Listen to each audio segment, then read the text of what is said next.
Good morning, everybody. Today is Thursday, March 26th, opening day in Major League Baseball. Yesterday, the New York Yankees took care of business when they beat the San Francisco Giants 7-0 on Netflix. We got that one right. Good to start the year 1-0. Good to start the year out with some momentum. And so with that being said, let's take a look at the games for today, March 26th, Thursday, that I have decided to look at here today. So first up, 10:15 a.m. on NBC and also on Peacock, get the Pittsburgh Pirates visiting the New York Mets at Citi Field. Mets are minus 108 favorites, Pirates plus 104. It's Paul Skeens for the Pirates going up against Freddie Peralta for the Mets. I give the Pirates a small starting pitching edge there. I think that Paul Skeens is a little better than Freddie Peralta. Both guys had really good years last year. Paul Skeens, of course, coming off of a Cy Young campaign, and then Freddie Peralta coming off of his best season of his career over there in Milwaukee last year. When it comes to the bullpens, I believe the Mets have a significant edge. And I also believe the Mets have a significant edge when it comes to the lineups. You know, I like the additions the Mets made a lot. Bo Bichette at third will be fun to watch. Jorge Polanco added into the lineup will be nice. And then Luis Robert in the outfield. That's going to be interesting to watch as well. So a lot of new faces there for the Mets, but I think that overall they got better. I think they definitely got better in the offseason. I think they're in a good spot, and I think they're going to get off to a good start this year against the Pirates. So give me the Mets. I got a minus, let's see what I got them.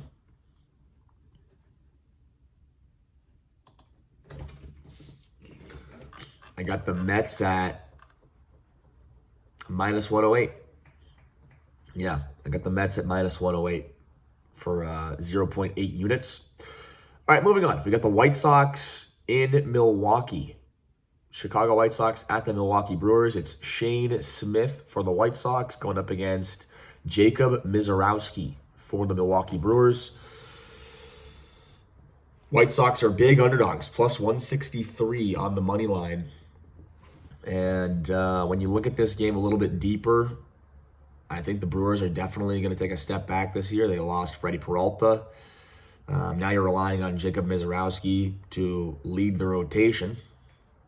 And he was inconsistent last year. His ERA was up above 4. He had some games where he was really good, and it looked like he was unhittable. And then he had some games where he just got completely destroyed. Couldn't throw strikes, kept walking guys.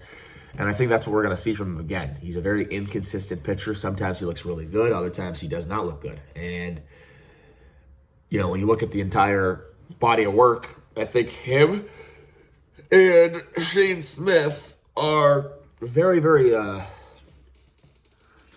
pretty similar pitchers. So I actually put the starting pitching matchup at pretty equal there. You look at the bullpens. I would have to say Milwaukee has the better bullpen. Milwaukee does have a better bullpen than Chicago. And then when you look at the lineups, I think it's closer than a lot of people are saying and a lot of people think. Milwaukee has a pretty good lineup, but so does Chicago. Don't sleep on Chicago's lineup. They got a lot of young guys that are really good. You know, Mydroth is a really good leadoff guy, and then Vargas was hitting very well last year.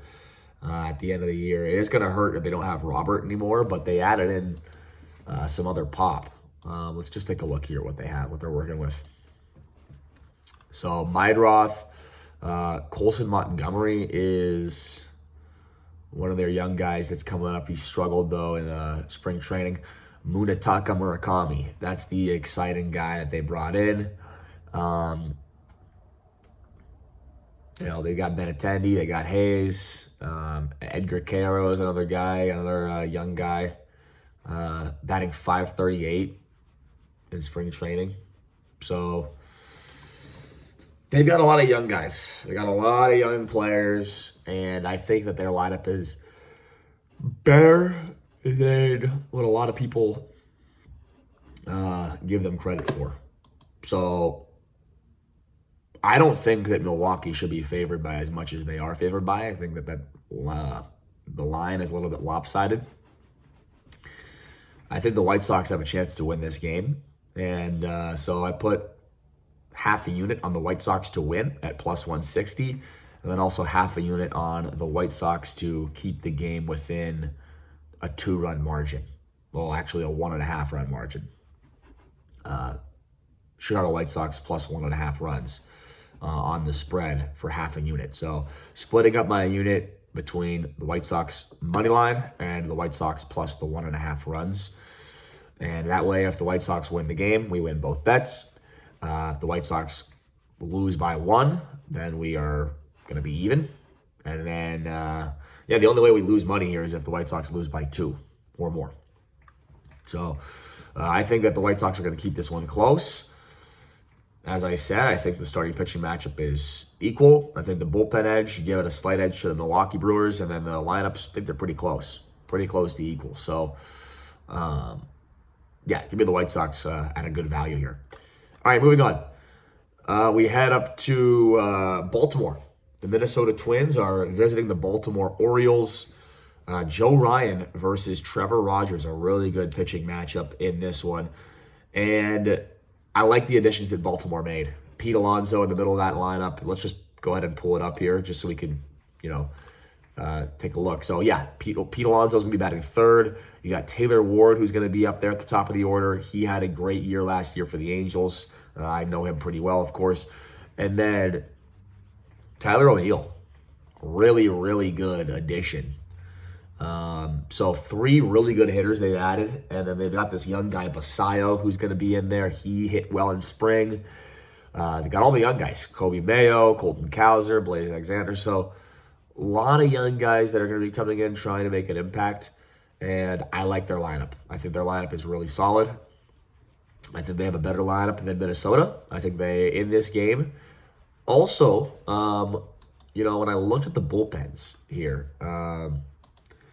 we just got to pull it up quickly.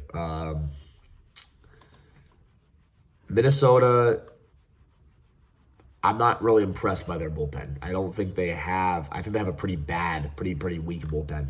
I really do. That's one of my strong beliefs. And that was the same thing last year. Last year they finished, out of 30 teams, they finished 25th in bullpen ERA. So they had a really bad year last year in terms of bullpen. And I think it's going to be similar this year. I mean, they just don't have any big names that they can turn to. Taylor Rogers is probably their biggest name. You got Cole Sands, Cody Funderburk, Justin Topa.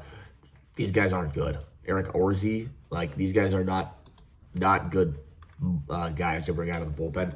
Meanwhile, the Orioles got better in that department, bringing in Ryan Helsley. You got Tyler Wells there as well. Yennier Cano comes back healthy, and I just think that they have a better bullpen. So I think at home, I think also what has to be said, we haven't talked about the starting pitching matchup. You got Trevor Rogers against Trevor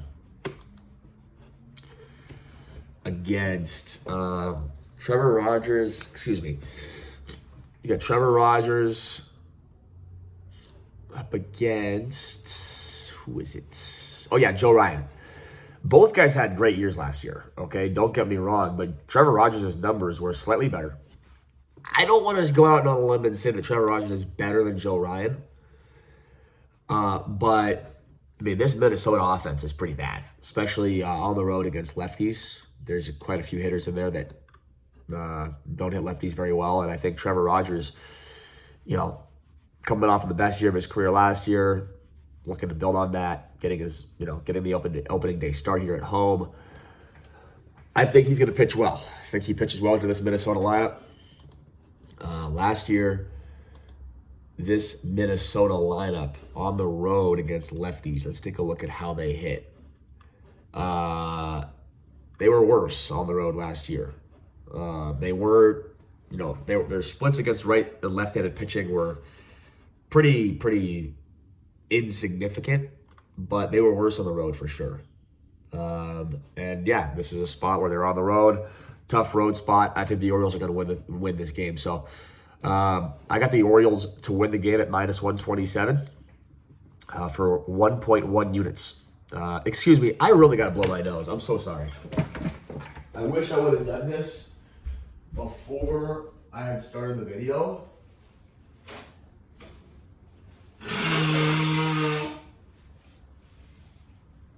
Okay. All right. Sorry for the slight inconvenience. Okay, we're back. Okay. Well, excuse my language. Sorry about that. Okay, we're back. Oops. Let's get this camera back up, set up here. Okay, good. So, yeah, long story short, the Orioles are going to win today. I believe the Orioles at the minus 127 price that I got them at for 1.1 units is a good play. Okay, moving on. We're going to Houston, where the Houston Astros host the Los Angeles Angels. This is a fun one. Of course, I'm an Angels fan. I've been rooting for the Angels for pretty much my entire life, for the last, 20 or so years, ever since I was about, 5 years old. It's been all about the Angels for me. And it's pretty sad, what's happened to this franchise. One of the best franchises in the late 2000s. When I grew up, as a younger kid, this team was in the playoffs every year, and the lineup was freaking stacked, top to bottom. This line, I mean, we were a scary team. People respected us, and it's sad to see, how far we've fallen. It's really, really sad, honestly. And to see the career wasted of Mike Trout, to see how he wasted all the time with Shohei Ohtani. I know it's a broken record, and we talk about this so much, and it's old news. And it has nothing to do with this game. So why don't we stop singing the sad story of the Angels? And let's go ahead and look at this game specifically. So you got Jose Soriano for the Angels going up against Hunter Brown for the Houston Astros. Right there, that's a big starting pitching edge for the Houston Astros. Hunter Brown is a top-line starter, one of the best starting pitchers in Major League Baseball. Jose Soriano has the potential to be that. He's a very good pitcher. He's got great stuff, but he's extremely inconsistent. One day Soriano will go out there and look like the Cy Young candidate. He'll go out there and throw 7 innings, strike out 8, and you'll wonder, this guy's amazing. You'll think to yourself, man, the Angels really got themselves an ace. And then the next day he'll show up and he'll give up 8 runs in the first inning, and he'll walk 5 batters and just get completely destroyed. So you never know what you're going to get with Jose Soriano. He did pitch well against the Astros last year, but this is a different situation. Opening day on the road. I think Houston's lineup is slightly better than the Angels lineup, and I think the Angels have a good lineup, by the way. I want to sit here and give them credit. Last year, the Angels they hit the ball. Last year, the Angels hit the ball. They did lose Taylor Ward, so that is a significant loss. But you've got Zach Neto, Mike Trout, Nolan Schanuel, Jorge Soler, Yohan Moncada, Joe Adell, Josh Lowe was a nice addition, Logan O'Hoppe, and Adam Frazier. So I think the Angels lineup did get slightly worse. I really do. I think they got slightly worse compared to last year. That's okay because they added, starting pitching and bullpen help. That should help the team overall. But when you look at lineup specifically, they got slightly worse. And then Houston, when you look at Houston, I like their lineup overall. I think, Pena, Altuve, you got Yordan Alvarez back healthy. You got Correa back in that lineup. That should work out well. Young guy Cam Smith is going to be fun to watch. Christian Walker was the big signing last year. And then Yainer Diaz, this guy can hit. He was batting like 3rd or 4th for this team last year. He's going to be moved down to the bottom of the order. So the Astros, I like their lineup. I think they're slightly better offensively than the Angels. I think they have a significant starting pitching edge. And then when you go to the bullpens, there's really no argument. The Angels bullpen is one of their biggest weaknesses going into the season, and it was for last year too. Angels finished 28th. Angels finished 28th out of 30 teams in bullpen ERA last year. They did make some significant changes. We can go ahead and pull those up right now. The Angels brought in Jordan Romano. He's going to be ready to go. They brought in Kirby Yates, but he's on the injured list. They brought in, Robert Stevenson has been just damaged goods ever since he's been here. He's constantly injured. He's injured again. Drew Pomerantz, that's a good addition. He'll be ready to go. Brent Suter is a good addition. He'll be ready to go. So they've added some good guys. The Angels definitely have made good additions to the bullpen. I like what they've done. They brought in Joey Lucchesi. He'll be a longer man out of the bullpen, along with Nick Sandlin. I mean, they got a lot of guys in. They got a lot of guys in. I think the bullpen's going to be a lot better, but I still, when you look at, the whole of both, when you compare Houston against LA in terms of the Angels, the LA Angels, Houston has a better bullpen. Brian Abreu, Brian King, Stephen Okert, these guys were all top of the line last year, and so I feel good about those three. I think those three are better than what the Angels have to offer at the top of their bullpen. So I think Houston's the better team across the board. And I think that, just watching the Angels for so many years, starting on the road in a tough road environment against the Houston Astros, a division rival who we usually lose to, we always lose to them. Like, this just feels like a spot where the Astros kind of lay the smackdown on the Angels, if you will. And so, yeah, I'm on the Houston Astros. It doesn't make me feel good. I don't like, picking my team to lose, but we got to be realistic. And so I think that Houston's going to win this game by 2 runs or more. I'm taking Houston to cover the spread. 0.8 unit play, plus 127 odds. Nice, juicy plus odds. Give me Houston to win by 2 here. I think they're the better team overall. They're in a good spot at home. All right. A couple more games here to talk about. We got Boston at Cincinnati. Garrett Crochet, one of the best in the business for Boston today, going up against Andrew Abbott for the Reds. 2 really good left-handed pitchers. I think you have to give Boston the edge, though, in starting pitching. Garrett Crochet is significantly better than Andrew Abbott, and he showed that last year throughout the majority of the season. So I give the Red Sox a slight, I give them a starting pitching edge. It doesn't need to be slight. I give them a starting pitching edge. I like the moves that Boston made. I think this lineup is extremely strong. You got Anthony, Story, Duran up there at 1, 2, 3. They brought in Wilson Contreras. That's a great move. You got Wilyer Abreu, and then you got all these young guys. Marcelo Mayer, Cedon Rafaela, and Carlos Narvaez. The lineup's good. We saw it last year. Boston made the playoffs. They made a push late down the stretch. And Boston is they're a good team. They're a good team. They showed it last year. Cincinnati, they squeaked into the playoffs. They won like in the low 80s last year. They won like 83 games or something. I like this lineup. I like Friedel. He gets on base. McClain has been a really good hitter for them. Got Ellie De La Cruz batting third. Sal Stewart hit really well in spring training with an OPS up above 1,100. The big addition of Eugenio Suarez. He's going to hit a lot of home runs in that ballpark. At the bottom of this order is going to be interesting. Tyler Stevenson didn't hit well in spring training. Actually last year. He did not hit well last year. So we'll see if he hits better this year. Will Benson is a guy who has been hitting really well in the spring, and he's got all the tools. Big, strong, explosive athlete. They just needs to figure it out up there. Noelvi Marte, similar guy. This guy has all the tools, big, strong athlete, and has all the raw power in the world. And then Key Brian Hayes, a great defensive player who can hit a little bit, not a great hitter, but he's a great defensive player. So overall, you compare the 2 lineups, I think Boston has the better lineup. I do. I think when you look at it, as a whole, I think Boston will hit better than Cincinnati this year. Although I think it's going to be close. I think Cincinnati has a pretty good lineup, and they can hold their own in this situation.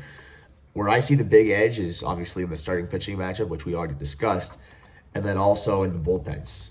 Boston last year had the second best bullpen in all of baseball in terms of ERA. They ranked number 2 last year on the whole. Cincinnati, you got to go, where is Cincinnati? Let's find them. There they are. So they were more middle of the pack. It's not like they were down there at the bottom. They were, let's see what they're ranked. 1, 2, 3, 4, 5, 6, 7, 8, 9, 10, 11, 12, 13, 14. So they were 14th out of 30 teams. So middle of the pack, more average, but Boston has a better bullpen. Boston had an elite bullpen last year, and we can go ahead and pull up the names just to put, it's better to bring up names, right, than just say they have a better bullpen. So Aroldis Chapman is going to headline it. He was dominant last year. He was one of the best closers in all of baseball. You got Garrett Whitlock, who was really good last year as well. So both those guys come back. You got Johan Oviedo, who comes in. Justin Slayton was there last year. He's back. Greg Weissert. Danny Coulombe is a nice addition. So I believe that they have a better bullpen. I mean, when you look at Cincinnati's bullpen, it's pretty ugly. I'm surprised that Cincinnati finished in 14th out of 30 teams last year when you look at the bullpen, and then you look at that they have Emilio Pagan as their closer. You got Tony Santillan as one of the setup guys. Like, the only guy that I really respect is Graham Ashcraft. Graham Ashcraft is good. He's a good relief pitcher. Other than that, they brought in Brock Burke. We saw him with the Angels last year. I mean, he really, he was pretty good, actually. He was really good last year for the Angels. So that should be interesting to see. I think he's a solid piece. Pierce Johnson, the former Padre. But bottom line, I think the Red Sox are the better team. The Red Sox have the better starting pitcher. They have the better bullpen. And the lineups, I think, are close, but I think the Red Sox are a better lineup as well. So, long story short, give me the Boston Red Sox to win this game at minus 150. I think it's a good price, 1.1 units.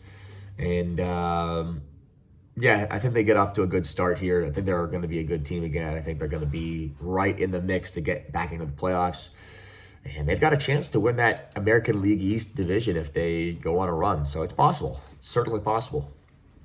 Okay, there's one more game that I have a pick for in Major League Baseball here tonight. And then I'll talk about a few games that I got close to picking but didn't end up pulling the trigger. So last one that I picked was the Arizona Diamondbacks visiting the Los Angeles Dodgers. Dodger Stadium tonight, 5:30 p.m. on NBC, national television. It's going to be fun to watch. So the Dodgers are heavy favorites. It's Zach Gallen pitching for the Diamondbacks, going up against Yoshinobu Yamamoto for the LA Dodgers. Dodgers have a decided starting pitching advantage. Zach Gallen was awful last year, and I'm not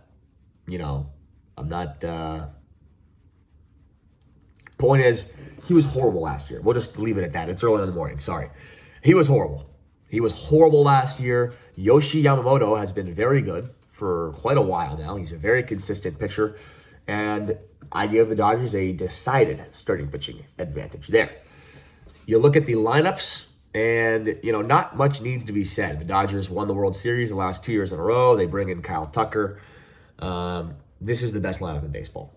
It just is. Okay, so the Dodgers have the best lineup in baseball.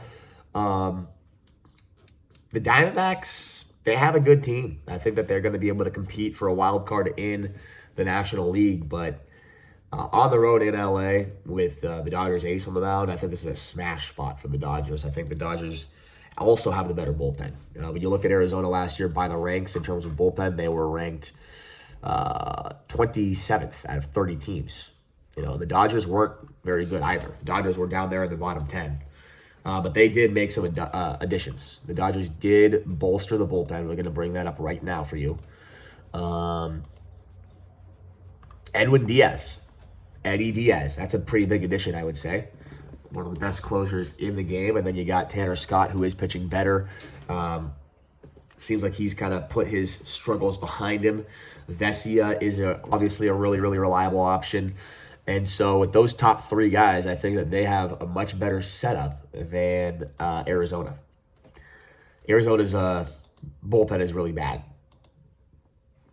So we'll just leave it at that.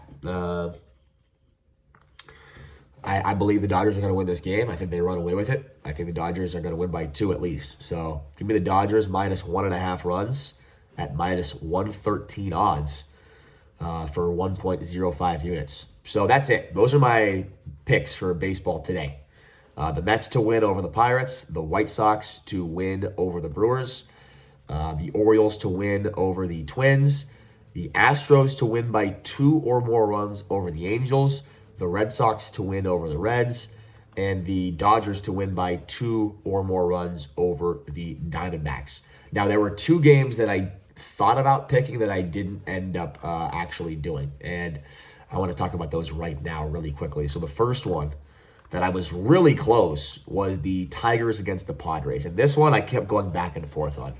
And it's a really interesting number. This game is really good. I would love to have something in it, but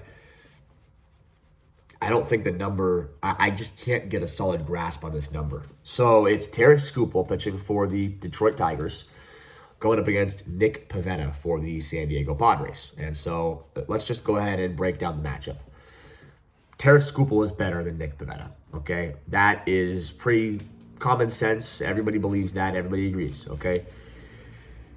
Nick Pivetta struggled in spring training. If you go look at his game logs, every game was bad. You know, he had like 4 or 5 starts. All of them were horrible. So he's coming in bad form. He's not pitching well. He comes in with low confidence. And he's facing the best pitcher in Major League Baseball, Tarek Skubal. So that is going to be tough for the Padres right off the bat there. Now, you look at the bullpens. And the Padres have a better bullpen. I think the Padres have the best bullpen in Major League Baseball again this year. Mason Miller headlining it. You got Morejon. You got, who's the other guy? Jeremiah Estrada is in there. So they've got some really good names. They're going to be one of the top bullpens in Major League Baseball. Last year, they were ranked number 1 out of 30 teams. And then you go ahead and you look at where Detroit ranks. They were down there middle of the pack. Actually, yeah, they were middle of the pack. So they were like 16th out of 30 teams in terms of bullpen ERA. So I think the Padres have a significantly better bullpen. So what they lack with Nick Pivetta, I think they make up for it in the bullpen. And then I also think the Padres have the better lineup. So that's why this game is so hard, is that, you know, I think the Padres have a better lineup, especially at home. I think the Padres at home are better at hitting than the Tigers are on the road. You know what I mean? The Tigers have to go on the road. They were not very good on the road hitting last year. Padres were better at home hitting. So point is, I like the Padres. I like the Padres offense more. I like the Padres bullpen more. But I don't want to go up against Tarek Skubal. I don't want to fade Tarek Skubal. That's not something I want to make a habit of, especially when Nick Pivetta has been pitching so poorly. If Pivetta was coming in and he had been shutting everybody down, he's throwing up zeros constantly, okay, then I understand. I would take Nick Pivetta. But he's struggling. He has no confidence right now. So for me, this is a lean toward the Tigers, actually. After all that being said, I do like the Tigers. Like, Tarek Skubal at minus 120 is really, really enticing. But I've been to San Diego. I've been to that stadium a lot over the last 5 years since I've lived in San Diego. And yeah, they're going to be rowdy today. They're going to be up for this game. That crowd's going to be up for it. And they could win. You know, I think the Padres have, again, I think they have a better offense. I think they have a better bullpen. And it's going to come down to fine margins. It's going to come down to how well can Nick Pivetta pitch and can he keep the Padres in this game? Because Skubal is going to go out there and throw 6 innings of 1 run or 0 runs probably. So can Pivetta keep them stride for stride with the Tigers? I doubt that, seriously. I think the Tigers will score a couple off of Pivetta. I think the Tigers will have the lead going into the late innings, and I think it's going to be a close game. It could go either way. But I don't want to be stressing about that game. So I'm good. I'm not gonna bet on that game. I do. Like, I kept going back and forth on it. It's a really good game, but those are my thoughts. And then the other one that I was really close to pulling the trigger on was the Philadelphia Phillies hosting the Texas Rangers. You got Nathan Eovaldi pitching for the Rangers, going up against Christopher Sanchez for the Phillies. A little bit of an ace versus ace matchup. But let's go ahead and break it down. So both these guys were extremely dominant last year. Eovaldi dealt with some injury problems, but when he was pitching, he was dominant. Chris Sanchez was dominant the entire year last year. So, you know, if you want to, compare the two, I think it's close. I think it's really close. I don't think there's a significant edge either way. Maybe a slight lean to Christopher Sanchez. I think the big edge in this game lies with the offenses. I think Philly's offense is significantly better than Texas's offense, especially when they're at home. You look at I had the numbers pulled up earlier for Philly at home. It's pretty cool to look at from last year. They were really, really good at home. The OPS was impressive. The average was impressive. just everything was impressive. They had an 812 OPS with a 276 team batting average at home last year. I mean, that's elite. That looks like the Dodgers level numbers to me. Their lineup at home was amongst the best in all of Major League Baseball. So Philly's got to go up against Nathan Eovaldi. They hit righties well last year, and it makes sense. You got Harper in there, you got Schwarber in there. Both hit righties very well. I think this is a spot where Philly's able to score runs off Nathan Eovaldi. I do. I think that I don't want to fade Nathan Eovaldi because he was so dominant last year, but I do think Philly has the better offense. And I think that's where the edge lies, the significant edge lies in this game. When you look at the bullpens, okay, you got Philly's bullpen going up against Texas's bullpen. It's pretty interesting because last year Texas had a solid bullpen. They were at end of the year 5th in the league out of 30 teams. Philly ended up all the way near the bottom. They were like near the Dodgers, bottom 10. So Philly did make some good adjustments. They did make some good key moves in the offseason. They brought in, let's see who they brought into the bullpen. They brought in Yohan Duran. Well, actually, no, Duran was already there. They brought him in on a trade, I believe, midway through last year. The big addition is Brad Keller. Brad Keller coming off of a big-time year with the Cubs, 2.07 ERA, 75 strikeouts, 22 walks, and 69 innings last year. He was dominant. So they basically have two closers now in Duran and Keller. That's going to help a lot. It's going to help quite a bit. You got Jose Alvarado in there as well.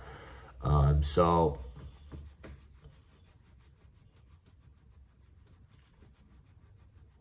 yeah, it's a pretty solid bullpen, I believe. I think that the addition of Keller is going to make a big difference. Texas bullpen, I'm going to bring it up right now. They did add Nimmo, by the way. They added Brandon Nimmo. They subtracted Marcus Semien in that deal. And then other than that, it's pretty much the same team. They didn't really make many changes. And then you look at the bullpen. Robert Garcia and Chris Martin headline it. Two good options from last year. And then after that, it's kind of a big fall off. I wanted to bet on Philly here. I really wanted to get on Philly, but I went back and forth. I thought about taking Texas. The number's too big.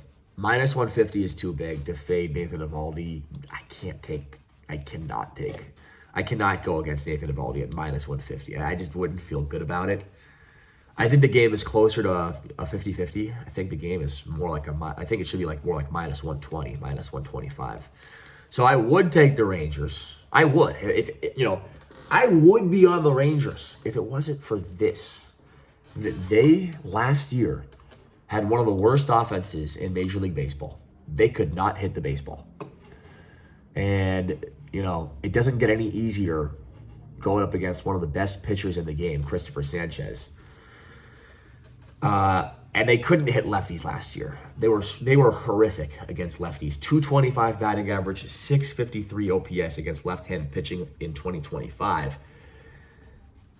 Is that just going to magically change now in 2026? I need to see it first. I'm not just going to go out on a limb and predict that. I need to see them actually do it first before I start predicting that. So I'm going to stay away from this game. There's too many variables that I don't really know what's going to happen. I just think it's better to just stay away. But I do like Philly. So out of the games that I didn't put a bet on, it was that one. It was the Cubs and the Nationals game. That Cubs and Nationals game I think is just the worst game on the board. I think nobody should bet that game. I'm not even going to talk about that game because it's so bad. The Rays and Cardinals is a good game. That's a very interesting one. It's Drew Rasmussen against Matthew Liberatore. Rasmussen for the Rays, Liberatore for the Cardinals. I would be on the Rays here. I think the Rays have the better starting pitcher. I think the Rays also have... when it comes to bullpens, I think they're pretty close, pretty equal. I think we're splitting hairs there. And then when you look at the lineups, I think Tampa's lineup might be slightly better than St. Louis's. Slightly. St. Louis has all these young prospects in there. It's filled up with young prospects. So we don't really know what we're going to see. We don't really know what we're going to get from St. Louis. Tampa, they've got some established guys in there. I would be on Tampa, except Tampa is significantly worse on the road. Last year, they hit very well at home. They played well at home, and then on the road, they were significantly worse. And they were also significantly worse against lefties. They could not hit lefties last year. It's, the same thing I just said.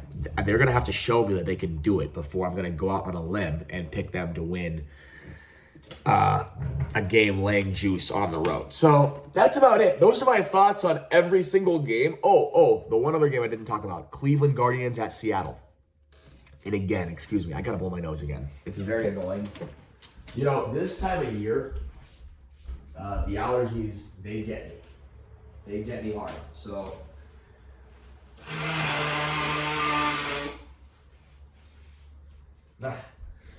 okay. All right. So let's get back to it. So this is the last game I didn't talk about. And Cleveland, I think this is a good value for Cleveland.